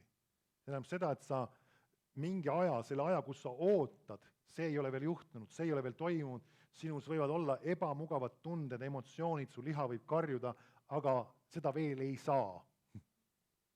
Aga sa jooksed seda võidujooksu edasi, teades, et iga asi, mis peab tulema, ta tuleb õigel hetkel, õigel ajahetkel, õiges situatsioonis. Amen. Et sa ei ole stressis, sa ei ole pinges, sa ei ole hirmu all, sa ei ole kartuse all, sa ei ole surve all. Ja samas väga oluline element selle juures on ka meile määratud võidujooksmist. Kuigi ta kasutab väljendit võidujooks, ta ei too välja seda, et me oleme omavahel võistlemas. Me peame piibellikke võrdpilte alati ka õieti vaatama, selles mõttes, et kui ta isegi kasutab niisugust asja nagu võidujooks, mis tavaliselt ikkagi oli nagu omavaheline võidujooks, eks ju, siis ta ei mõtle selle koha peal, et me oleme võistlemas üksteisega. Ja tähendab seda, et kui sina oled oma võidujooksu jooksmas, siis sa ei peaks mitte mingil kombel võrdlema. Vaata, millega tema sõidab. Vaata, kellega tema abiellus. Vaata, mis temal on. Vaata, mis riided tal on. Vaata, mis tema Jumala riigis teeb. Ja vaata mina, mis asja mina. Mitte kunagi ära võrdle. Tema jookseb oma võidujooksu, tema tempo, tema kohad, kuhu ta peab jõudma, on teistsugused kui sinul. Ja need ei peagi mitte kunagi kattuma. Seal on põhiprintsiibid, mis me võime õppida, mida me võime järgida teiste inimeste juures enda elu vaadates, aga me õpime seda, kuidas moodi nemad järgivad Kristust, mitte seda, et me peame samasugust võidujooksu jooksma nagu nemad. Ja inimestele millegi pärast on see meeldinud, see tundub, et see on üks lihalik, võib-olla see on üks kuratlik asi isegi, niisugune asi nagu järgi kopeerimine või nimetame teine sõna on ka kloonimine, hiljem tekkinud. See tähendab, et kopeerida just seda, et ma pean nüüd täpselt samamoodi elama, täpselt samamoodi käituma, täpselt samamoodi tegutsema, nagu see inimene käitub. Ei, ma pean täpselt samamoodi Kristust otsima, kui tema käitub. Kui me tahame eeskuju otsida, siis me otsime seda, et kuidas tema elab Jumalaga, mitte seda, et me kopeerime tema elust tehtud samme ja valikuid ja asju kõik üks ühele järgi. Sest meie võidujooksud on erinevad, sest on olemas meile määratud võidujooks. Mitte talle või mul, sellele või teisele kolmandale, vaid meile määratud, sinule konkreetselt määratud võidujooks. Ja see sõna määratud, saame aru, see ei ole nagu öeldakse mingisugune saatuse sõna, vaid see on see, et Jumal on midagi plaaninud. Ta on meid valmistanud headele tegudele, mis on juba valmis pandud. Need asjad on järjest ootamas, on ühed ajahetked, ühe eluperioodid, kus on mingid asjad, mis sina pead tegema. Ja Jumal on need paika pannud. Ja sa võid täna rahus olla, kui sa ei ole seda või teist kolmandat tegemas ja kui Jumal on selle plaaninud, sa kunagi astud selle sisse. See ei ole eluline küsimus. Amen. Vahest inimesed on nii stressis igasuguste väliste asjade puhul, omamiste küsimused või elamise küsimus, kus ma elan, milles ma elan, millega ma sõidan, millega ma riietun. Jeesus ütleb väga selgelt, me ei pea muretsema nende asjade pärast. Amen. Või millal ma abiellun, midagi taolist. See ei ole eluline küsimus. Kuidas ei ole eluline küsimus? Eluline küsimus on see, et me teeme Jumala tahet ja iga asi sünnib õiges ajahetkes Jumala plaanis. Amen. Sest me ei ole võrdlemas. Ma mäletan ise ka, kui ma olin vallaline, mul ei olnud väga mugav see, kui kellelgi oli abielu või ma pidin inimesi isegi laulatama, ise kui ma ei olnud tol ajal abielus, isegi ma ühe korra tegin sükse asja. Aga see oli vale mõtlemine, ma sain sellest ise ka aru. Ma mäletan, kunagi Allan Kroll pidas ühe jutluse, mille nimeks ta pani, ära tõmble. Ja see on väga hästi just, ja see oli sama teema kohta, ära tõmble. Ja küll see õige aeg sünnib õige asi. Amen. Ja me võime rahus käia, me võime teha Jumala tahet ja joosta seda võidujooksu, mis Jumal sulle on valmis pannud. Seepärast ära ürita ennast võrrelda ei ühe ega teise ega kolmandaga. Õpi nende käest, mis nad teevad, kuidas nad asju teevad, aga leia üles, kus on see sinu samm ja kus on see sinu rakendus, sinu elus, sinu perekonnas. Amen. Meile meeldib ka vahest see, et kui me näiteks teeme oma elus teatud valikuid või otsused mingil kombel, me tahame, et teised teeksid samamoodi. Aga kui need ei ole piibli poolt paika pandud lõplikud standardid, me ei saa seda oodata. Meil on näiteks piiblis on laste kasvatuse koha pealt olemas üldstandardid, aga ei ole paika pandud peenikesi detaile, mida peab iga perekond ise leidma. Iga abielupaar peab ise need nüansid ja detailid leidma. Ei ole kirjutatud, millal on näiteks arvutimängupäev või ei ole kirjutatud sellist asja, millal, kui palju, mitu tundi tohiks arvutit mängida. Ei ole kirjutatud, kas võiks mobiiliga mängida, kas ei võiks mobiiliga mängida. Amen? Tegelikult üldse kui ma selle teema välja tõin, nende asjadega peab olema tark. Me oleme ühiskonnas täna, kus on väga palju nii-öelda interneti ja arvuteid ja mobiile ja igasuguseid muud tahvlerarvuteid ja mis asju. Need on meie ümber olemas. Nüüd, religioosne mõtlemine omal ajal tegi sedasi. Kui midagi sellisest tehnikamaailma tuli, siis kristlased ütlesid, et see on paha, hoiame kõik eemale sellest. Ärme torgi, see on äkki isegi kuradist ja parem üldse ei anna seda kätte kellelegi, ei lapsele, ega ise ka ei torgi. Nüüd see ei ole tark mõtlemine. Nüüd samas ma ei ütle seda, et sa pead oma lapse laskma, nagu öeldakse, hommikul 9 kella 12 või õhtu kella 12, mis iganes aparaadis ninapidi sees istuda ja ainult mängida ja mida iganes. Sa pead suutma tal tuua sellesse kohta, et siin on mingid raamid, siin on mingid mõõdud, siin on mingid mahud. Siin tuleb teha mingeid valikuid, miski on, mis kõlbab, miski on, mis ei kõlba. Sest et saad aru, kui ta saab 18 ja kui sina enam ei saa öelda talle, et sina ei saa enam nii palju mängida seda, teist, kolmandat ja nii mitu tundi, siis ta peab hakkama ise valikuid tegema. Kui tal ei ole õpetatud ennem neid valikuid üldse tegema ja kõik on tema eest üldse ära võetud, siis ta ei oskagi neid valikuid teha ja ta paneb pea ees sisse. See on umbes nagu just religioossest keskkonnast tulnud inimesed, see oli siis need, mis need olid, need usulahk, kes seal Ameerikas on? Amishid. Kui nemad, nagu öeldakse, see on niisugune asi seal olnud, ma tean, on televiisoris isegi näidatud, kuidas nad on, nagu öeldakse, saanud ka 18 ja nad on lahti lastud sealt sellest mitte kolooniast, see ei ole paha sõna selle kohta, sellest nii-öelda, mis see isakas sõna on? Kommuun, mitte koloonia. Okay. Kommuunist välja saavad, see nagu öeldakse, lähevad hulluks. Nad nii-öelda hakkavad seda elu kõike proovima. Miks pärast, sest neil ei ole antud neid standardeid ja näidatud seda ja puutunud kokku selle nii-öelda ümbritseva keskkonnaga tegema valikuid. Mis on nagu see munga ja nunna mõtlemine kirikutes kunagi olnud, see on seesama just, et Jumala teenimiseks peab ennast sellest maailmast lahti lõikama, ei pea. Me peame elama maailmas, aga oskama õigeid valikuid teha. See on õige piibelik mõtlemine. See tähendab seda, et meie ümber on arvutid, meie ümber on mobiilid, meie ümber on igasugused aparaadid, aga me peame õpetama oma lapsi nende asjadega normaalses mõõdus ja viisakas piiris ümber käima. Me peame andma neile mingid raamistikud, mingid piirid, mingisugused keelud selle asja juurde ja nad peavad ise õppima neid enda jaoks sättima. ja neile tuleb selgitada, miks ja kui palju ja milleks. Amen? Mis see tähendab, kui küsid, et kas ma peaksin oma lapsele, mis iganes, 2-3 lapsele nutitelefoni ostma. Kui sa tunned, et sa seda tahad teha ja sul on see südames, lase käia. Aga sa pead õppima raame panema, teda õpetama, teda reguleerima, teda suunama selle asja juures. Amen. Võib-olla vahest mingisuguseid blokke kasutama, kui vaja on, aga sa pead leidma selle, et sa suudad teda nagu sa jätad selle üldse ära ja mõtled, et ma saad 18, kui ma siis annan sulle nutitelefoni, siis sa teed vea. Sest et sa ei õpi teda, nagu öeldakse, õiget raame panema. Või mis iganes, või arvuti või mingi muu asjaga. Anna talle isu selle praktilise külje järgi rohkem kui selle meelelahutuse külje järgi. See, mida ta võiks selle aparaadiga tarka teha, mida ta võiks sellega sisukat teha. Ja kui on näiteks Facebookil on 13 vanuse piir, siis on tark, et tema lihtsalt sinna ei runi enne. Reegel on reegel. Me oma vanema poisiga pidime talle selgeks seda tegema, see võttis natuke aega. Ta sai 13 ja siis ta ronis sinna küll sisse. Aga selles mõttes, et ma usun, et ta oskab ka ennast natuke raamistikus hoida sellest kohast. Ma ei ütle 100% alati, aga see on ka koht, kus peab, nagu öeldakse, jälgima.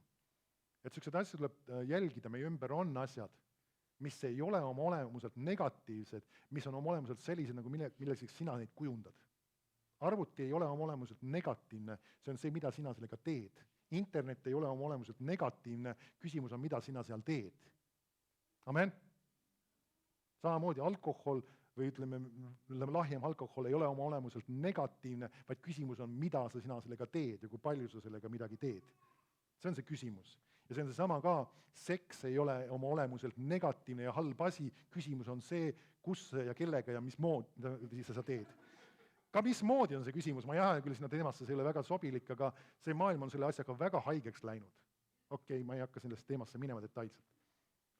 On mõningad asjad, mis seal tehakse, ei ole mitte seda, mis Jumal arvab, et seal peaks tegema. Okei, see ei ole täna teema. Ma igaks juhuks ütlen ikkagi selle välja. Nii. Okei. Et see on see kristlik tarkus, et me suudame endale panna Jumalast antud raamistikud õigetel viisidel. Meie ümber on palju asju, mis võivad nende valede kasutamiste puhul osutuda negatiivseks, aga mis ei ole oma olemuselt ise negatiivsed. Ja inimestel on just see sageli see mõtlemine, nagu on ka moslemi usumistel, et naine võib tekitada himusid, siis katame ta igasuguste riietega ära. See on umbes sama mõtlemine just.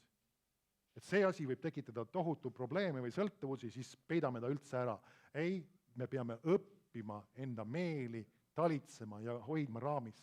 Ja tuleb igaühele õpetada õiges kohas, õiges koguses, õiges mõõdus. Amen. Et see ongi see, mis Piibel tegelikult õpetab ja selleks on meil Jumala arm. Ja see on tegelikult see meie küpsuse näitaja. Niisiis on üks võidujooks, mis on meile määratud. Võidujooks. Nüüd seesama väljend veel, võidujooks. Ilmselgelt alati on see küsimus, et see on mingisugune distants. Nüüd ma ei ole tolle ajaloolist tausta uurinud, aga minu meelest nad enamasti väga sageli ikkagi tegelesid rohkem pikema maajooksudega kui lühema jooksudega. See on hiljem tulnud ka juurde sellised asjad. Aga nad just tegid seda ühe eesmärgiga ja võrdleb seda just tolleaegses, olid ka Rooma kontekstis, olid need igasugused tolleaegsed isegi need olümpiamängud isegi olid Kreekas, ütleme ju, see jääb sarnasesse perioodi enam-vähem. Hiljem küll võib-olla vist, ma ei ole nüüd spetsialist, ma parem ei ütle seda. Igal sellesse perioodi sinna jääb. Ma ei ole täpseid numbreid otsinud välja. Aga ta võrdleb just selle samaga. Nüüd vaatame, Paulus viitab veel ühes kohas võidujooksule.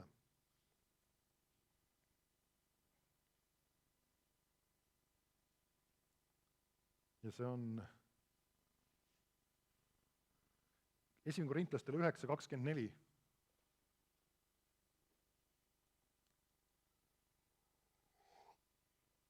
Need on võrdpildid jällegi. Ütleb, et eks te tea, et need, kes võidu jooksevad küll kõik, aga võiduanni saab üks. Jookske nõnda, et teie selle saate. Aga iga võidujooksja on kasin kõigis asjus. Nemad küll selleks, et saavutada kaduvat pärga, aga meie, et saavutada kadumatut pärga.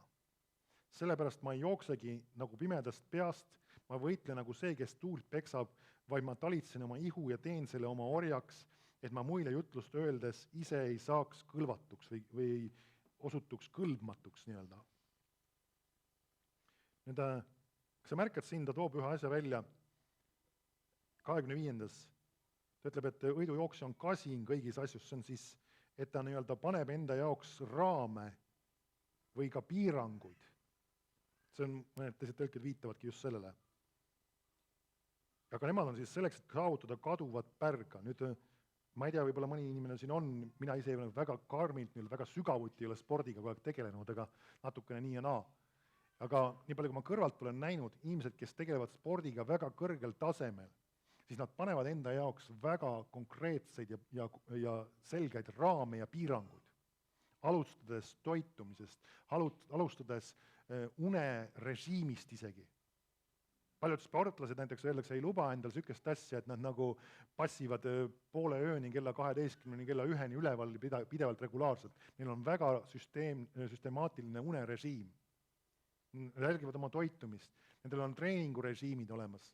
Neil on isegi kellaajad ja päevad, kuidas nad on sättinud paika, millal nad treenivad, kui kaua nad treenivad, missuguseid konkreetseid mis iganes lihasgruppe või asju, sõltuvalt nende spordialast. Sa võid näha, nad sätivad väga palju enda jaoks raame ja piire. Nüüd, distsipliin on oluline. Ta ütleb siin, et sellepärast mina ka panen ennast distsiplineerin ennast, et saavutada ühte kadumatut pärga. Ja tegelikult, kui sa oled tegelenud spordiga ja ütleme nagu selles alas ennast treeninud, siis sul on väga palju tegelikult selles asjas üle kanda ka kristlusesse just selle külje pealt, kuidas ennast distsiplineerida. Ennast distsiplineerida, piiblit lugema, palvetama, koguduses käima, Jumala sõna uurima, teatud asju oma elus ära jätta, hüljata ühte, teist, kolmandat asja. See on distsipliini küsimus. Amen. Need on midagi sellist, mida on võimalik õppida. Ja ta ütleb siin, et selline inimene siis, kes seda põhimõtteliselt ei tee, vaata ma sõnastan ümber 26. salmuse, sellest ma ei jookse nagu pimedast peast, ma ei võitle nagu see, kes tuult peksad, vaid ma talitsen oma ihu. Et see inimene, kes ei talitse, kes ei pane oma ellu distsipliini, see inimene justkui jookseb nagu pimedast peast. See on üks sükene, ma arvan, et ikkagi aeg-ajalt mingisuguses situatsioonis on läinud vähemalt lapsi mängimas seda, kus seotakse talle silmad kinni. Ameeriklastel on see üks teine mäng, ma ei mäleta, kuidas selle nimi oli, aga nad võtavad mingisuguse kaika kätte ja üritavad seda suurt kommikotti puruks lüüa pimedast peast. Mis iganes selle asja nimi oli. ja kui nad nii-öelda saavad pihta, siis nad saavad need kommid kätte, kui nad löövad mööda, siis mis iganes, nad jäävad kinni taguma. Nüüd selline asi on nagu see mäng, aga kui sa kujuta ette, kui sa kogu oma elus, sinu võitlus ja sinu pingutused on kogu aeg sellised nii-öelda puumaki mööda, pläraki mööda, midagi kasu ei ole. Mis on, sa kulutad oma energiat, sa näed vaeva, sa väsid, aga sa ei ole tegelikult mitte midagi saavutanud. Ja põhjus on puhtalt ainult mitte selles, et sa oled paha kristlane, vaid see on see, et sa ei ole ennast distsiplineerinud. Distsipliin puudub. Sa ei korralda asju, sa ei pane oma endale teatud raame ja sellepärast sinu võidujooksu efektiivsus on hästi madal. Sa liigud edasi, aga sa ei jõua eriti kuhugi. Või sa jõuad väga vähe, liigud edasi. Ja sellepärast sageli võivad olla tulemused väikesed ja seesama jällegi, nagu ma enne rääkisin, sa ei jõua teatud punktidesse, teatud kohtadesse, kuna see distsipliin on puudunud. Et kas seda on võimalik muuta? Muidugi on võimalik seda muuta. Amen. Piibel ütleb meile väga selgelt, nagu siin ta ütleb, ma talitsen oma ihu. Amen. Ja teen selle enesele või selle oma orjaks. Kui sa vaatad siin, siis see on hea kirjakoht tegelikult selle jaoks, kuidas inimese 3 loomust lahti seletada. Ta ütleb, et keegi, see mina, talitseb oma ihu. Ta ei räägi sellest ihust kui minast. Kas pole nii? Ta ei ütle, et mina olen see ihu ja mina teen, mis mina tahan, vaid ta ütleb, mina olen see, kes talitseb seda ihu. Ta räägib oma ihust kui tegelikult rohkem kui millestki. Kui ühest, tegelikult me võiksime öelda täitsa nagu kestast, mis elab ja funktsioneerib tänu sellele, et siin sees on keegi. sisemine inimene, vaimne inimene, kellel on hing, emotsioonid ja tunded. Ja kui see sisemine inimene on läinud, siis see ihu lihtsalt kukub kokku. Igased teadlased võivad öelda igast imeasju ja mõelda igast asju ja öelda, et inimene elab sellepärast või teise, kolmanda, neljanda asjade pärast, tegelikult ta elab sellepärast, et Jumal on andnud üleloomuliku elu siia sisse. Ja kui see võetakse ära, kui seda inimest enam seal sees ei ole, siis see ihu lihtsalt lõpetab funktsioneerimise. See tähendab seda, et kui inimest ei ole, siis see ihu võib isegi tehniliselt nagu korras olla. Kui inimene on lahkunud, siis selle ihuga on kõik lõppenud. Ma arvan, meist igaüks on kuskil matustel olnud ja näinud selle inimest selles kirstus. Ja ma saan aru, inimeste traditsioon on sageli selle ümber, et saadetakse see inimene viimsele teekonnale ja mitte kuidagi üritada olla solvav, aga inimene on läinud tegelikult juba. Nad on ajast maha jäänud, aga selles mõttes see lihtsalt on traditsioon lasta olla. Aga me peame aru saama seda, et see inimene on siin sees, et kui tema ühel hetkel on lahkunud, siis see ihu, tema on, nagu öeldakse, lihtsalt ei funktsioneeri enam. Samamoodi, nii peame aru sellest saama, et meie ihu on niivõrd tegelikult jõuetu ja võimetu ilma meieta, kes me siin sees oleme. Ja see, et nagu meie ihu nüüd suunab ja määrab, mida me teeme oma elus või mida me ei tee, see on väga vale pidi. See on see, et nagu miski, mis tegelikult annab sellele elu, mis annab sellele üldse võimekuse funktsioneerida ja eksisteerida, äkki on nüüd valitsetud kellestki, kes on tegelikult surelik ja sõltuv tegelikult asjadest. Kui sinu ihu valitseb sinu sisemist inimest, sinu mina, sinu seda tõelist inimest, siis on asi täiesti vastupidi. Tegelikult Jumal on paika pannud seda, et see sisemine inimene peab valitsema seda ihu. Sest nagunii ühel päeval, kui ta lahkub, siis see paistab väga selgelt välja, et tema on nagunii see otsustaja olnud. Aga inimene võib olla petetud sellest olnud ja ei teadnud lihtsalt seda, et tema saab tegelikult otsustada, ütleb, ma talitsen. Mina lihtsalt otsustan, nii on ja kogu lugu, sest et mina olen see sisemine inimene, mina olen siin sees. Amen. Et see on üks arusaamine, üks ilmutus sellest, et Jumal on pannud ühe uue loodu sinu sisse. Sina oledki see uus loodu tegelikult, eks ju. Sa oled uus loodu ja sina võid talitseda oma ihu, panna selle tegema, mitte nii-öelda, ma ei räägi käsumeelsusest, ma ei räägi keelamise meelsusest, vaid ma räägin sisemise inimese sellest valitsemisest oma ihu üle, vaimsete vahenditega, oma suusõnadega, oma meelevallaga, oma usuga. See ihu panna tegema seda, mida ta peab tegema ja mismoodi peab tegutsema. Amen? Nii, okei. Teen oma ihu orjaks. Amen. Vaatame Apostlite 20:22.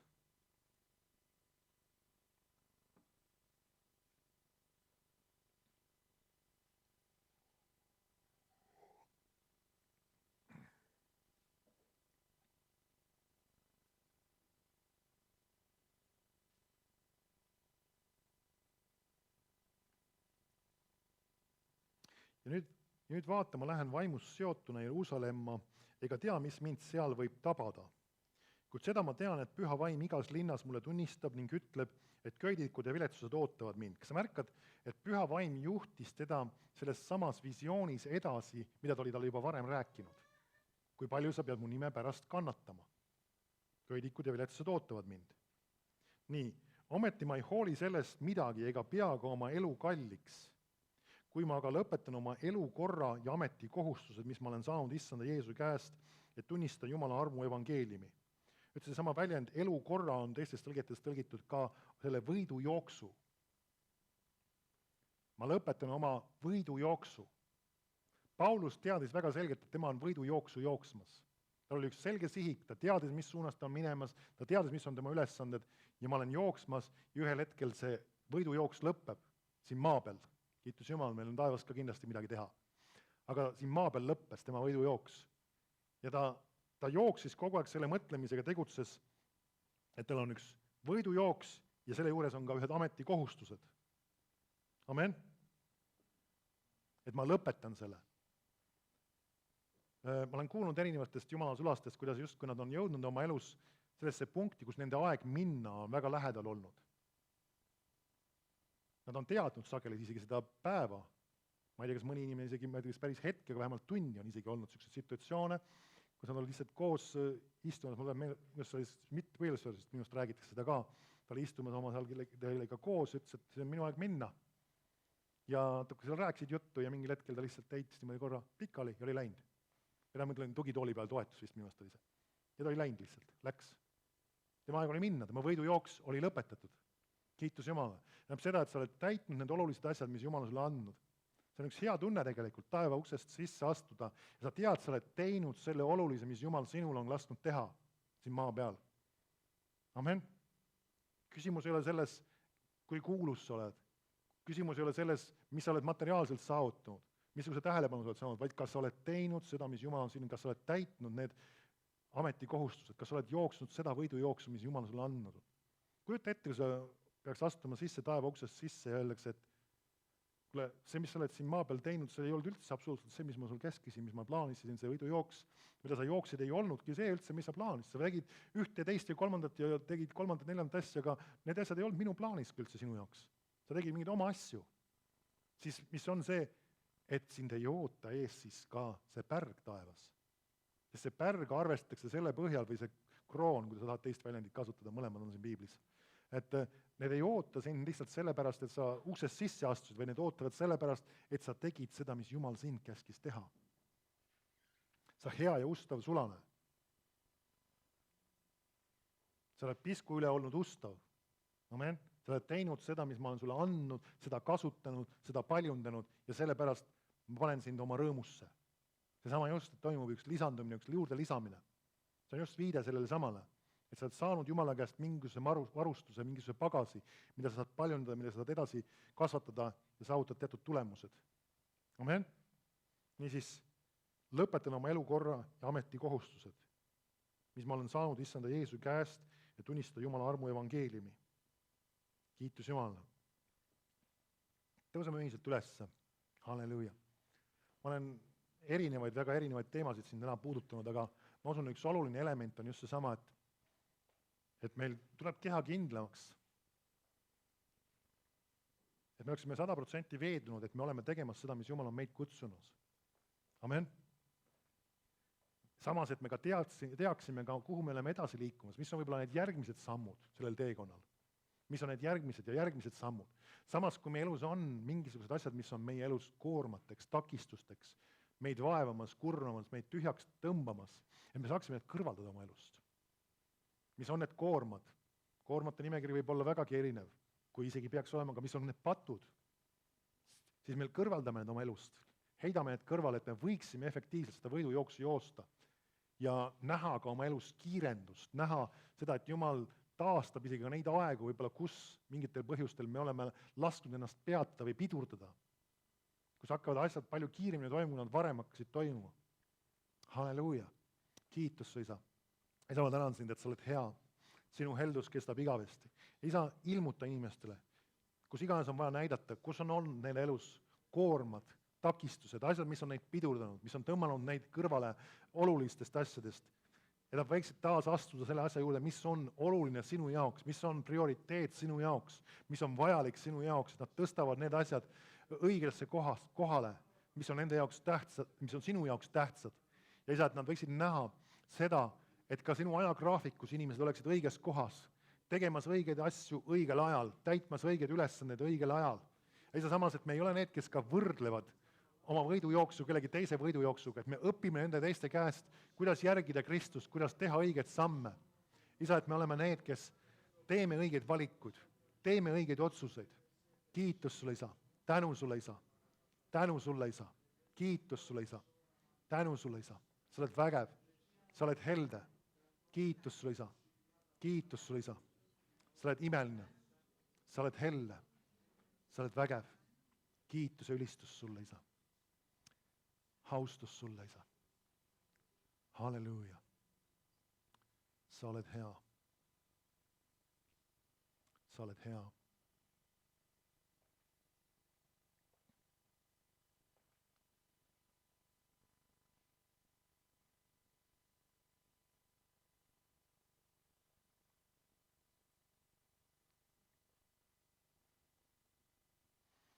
Issanda nägemus, issanda visioon on see koht, mis on õnnistatud. See on see koht, kus on rahu, kus on rõõm, kus on hingamine. Jumala plaan, Jumala eesmärgid on sinu rahu. See on see koht, kus sa leiad hingamise. See on see koht, kus sa võid käia ja tunda elust rõõmu. Aga Jumala plaanist väljas, oma igatsustes, oma soovide järgi käies, teiste inimeste poolt mõjutatud olles, me ei leia rahu, me ei tunne rõõmu, me ei tunne rahuldust, me ei saa näha Jumala lähedust oma elus.